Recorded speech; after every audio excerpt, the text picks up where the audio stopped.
Hey guys, welcome back. It's Brandy, your healthy conscious mompreneur. I am a six-figure Amazon seller, an author, a, um, a single mother. I am a YouTuber, and I'm very much into health and wellness and creating that healthy lifestyle. So thank you for tuning in to my channel. Today we're going to talk about four things that I keep in my house that helped me do a lot of different things because, as a healthy, conscious mother, you want to have as little chemicals in your house as possible. So you need to have alternatives for these chemicals.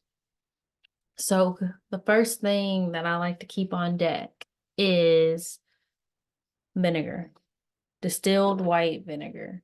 You can use it for so many different things, it's ridiculous.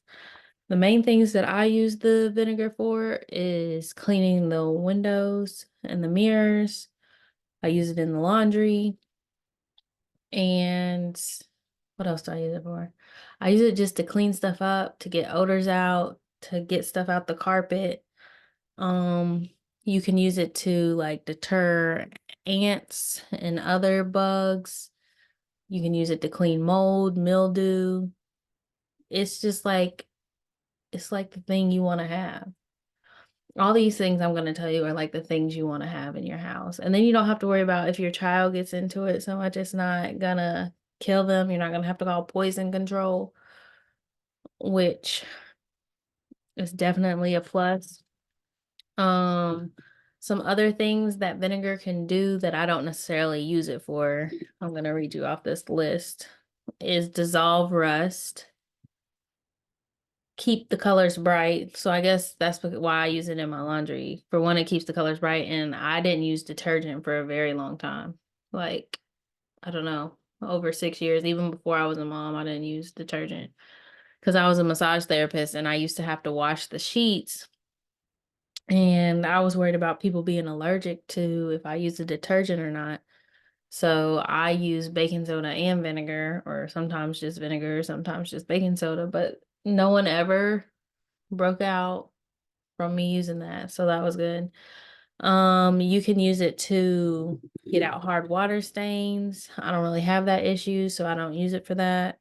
Kill weeds if you have a garden or a yard and you like to keep your stuff right.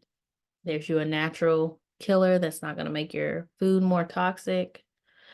Um, what's on here that I don't shine silver? I don't have any silver to shine at the moment, so maybe you do.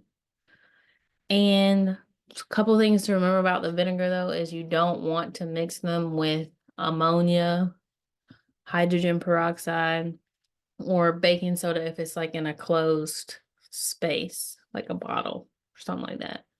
Because when I put it in the wash machine, it does that reaction, but it's just like so big, it doesn't matter. So, yeah. And when I use the vinegar, I don't really measure. I'm a kind of a freestyler. I do what feels right. And yeah, so I just and shake the baking soda. Um, Let me know below what you use vinegar for, if you never thought to use vinegar, if you're going to try to use the vinegar.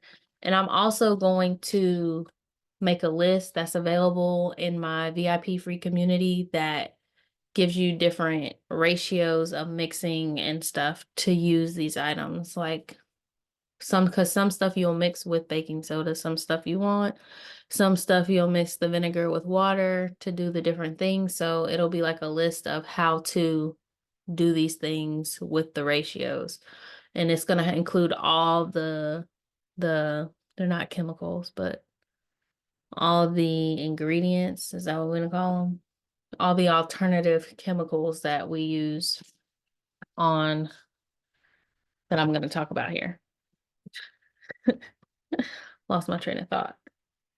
Okay, hydrogen peroxide. So the main thing most people probably know to use hydrogen peroxide for is like it disinfects cuts and stuff like that. So of course I use it for that. I've used it to whiten my teeth. You can put some on your toothbrush and do it that way. You can swish it around in your mouth afterwards. And it's also going to help kill bacteria in your mouth. So I guess it could kind of be considered not just a teeth whitener, but like a bacteria killer. Um, yeah, I don't really use it for cleaning, but you can. So I'm going to go ahead and list off some of the things that you can use it for with cleaning. It says you can use it to wash your vegetables. I've never done that. I forgot to mention that with the vinegar. I do use vinegar to wash my fruits and vegetables.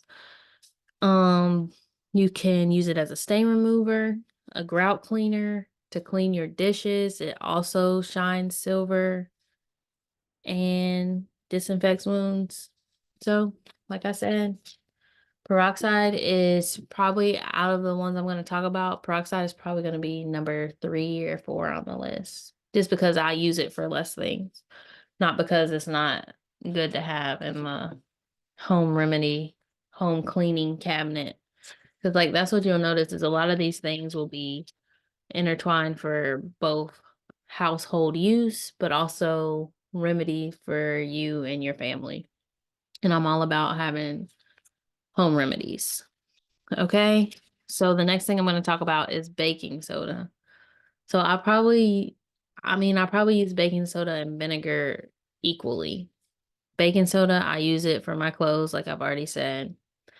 I've used it to like sprinkle on the carpet and vacuum because it helps pull stuff, and then it supposedly helps deodorize your vacuum.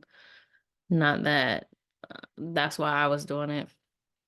And like you could mix baking soda with some essential oils and then sprinkle it on your carpet so it could smell good. And then the baking soda is gonna make it not get like oil on the carpet and leave stains. So that's something to think about. I use oils. I've been using oils since I was a kid. My family had an oil cabinet, and that was like our first aid medicine cabinet. We didn't have medicine growing up. We had vitamins and we had oils.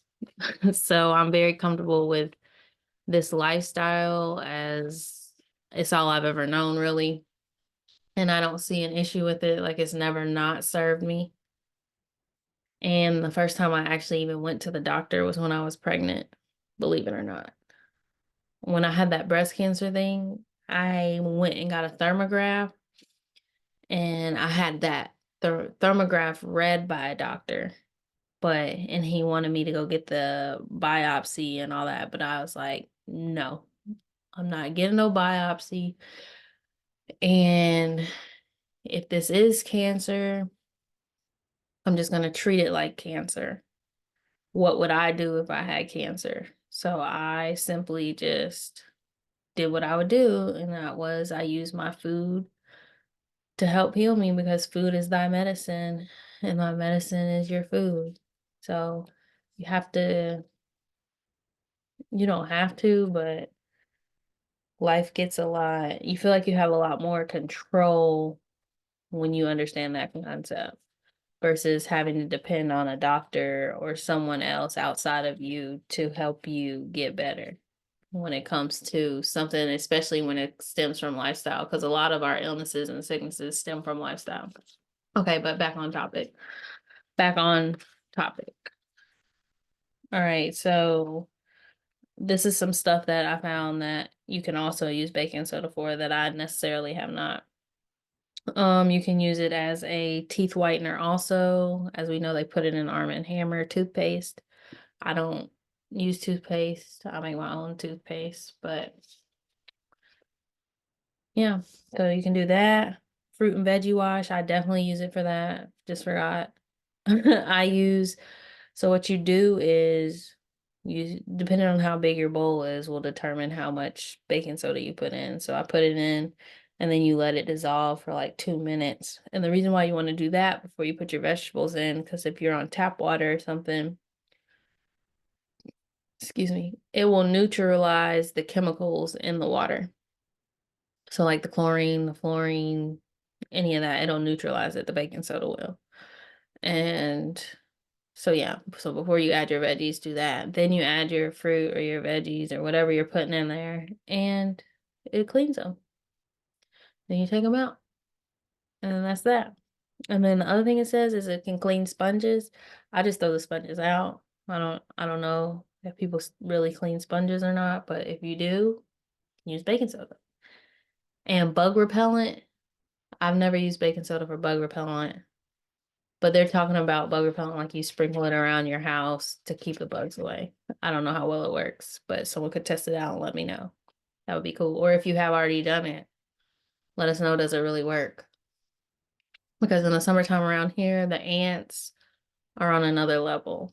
And then I also have used it to strip my scalp. I've used baking soda and vinegar for that. I'm sure a lot of people have probably done that, but yeah, that's what baking soda is good for. My little note, my little notes. And then the last thing, but not least, is gonna be sea salt.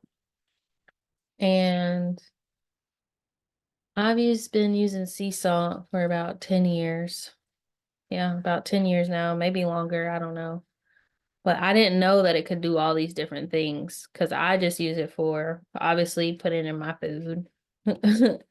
And the other thing I use it for is like if I'm feeling dehydrated or if I'm trying to go sweat or if I know I'm going to be somewhere that could potentially dehydrate me, I put salt under my tongue and then drink water.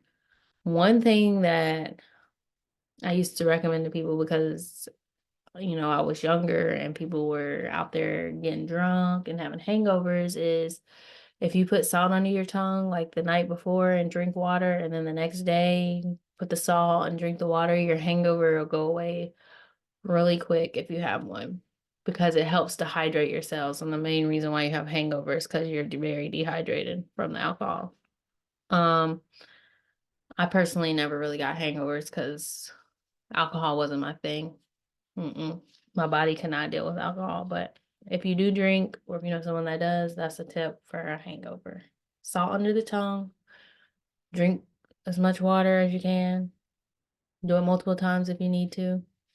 The reason why I don't, because salt has magnesium in it, and magnesium helps pull water into the cell. It's like one of the minerals that's needed to help pull water into the cell. That's why it's so important to make sure you're getting your magnesium, and salt is one of the easiest ways to get your magnesium. But it has to be the right salt. Can't be table salt. It has to be some form of sea salt. And I like Celtic sea salt because I don't really trust the Himalayan salts. Like I don't know what's real Himalayan and what's not. So that's that. It says it can kill poison ivy. It can put out a grease fire. It can soothe a bee sting. And it can clean brown spots off of your pots and pans. I'm going to try that. Because I have like these enamel pans and they're brown on the bottom and it annoys me. So I'm gonna do what they said to do and see if it works. Um, and like I said before, it can boost with energy and help with dehydration. So the main things I use it for, like I said, is the dehydration thing and energy, as well as putting on my food. And you can also clean your fruits and vegetables with it. And that's one of the things I'm gonna start adding to it because I would assume that when you clean your fruits and vegetables with it, it would help add those minerals back into your fruits and vegetables. That's just what I would think. I mean, I could be wrong, but that's my hypothesis. So that's all I have for you today concerning what you can swap out in your house for cleaners, as well as use them secondary as medicine, home remedy type things. So yeah. And until next time, and don't forget to subscribe to the channel and like the video and apply for my free VIP school group so you can get the PDF I made that tells you the ratios and how to use this stuff. It is just like a little short clip and tells you what to do for each particular thing that I went over in the video. All right, until next time, guys. See ya.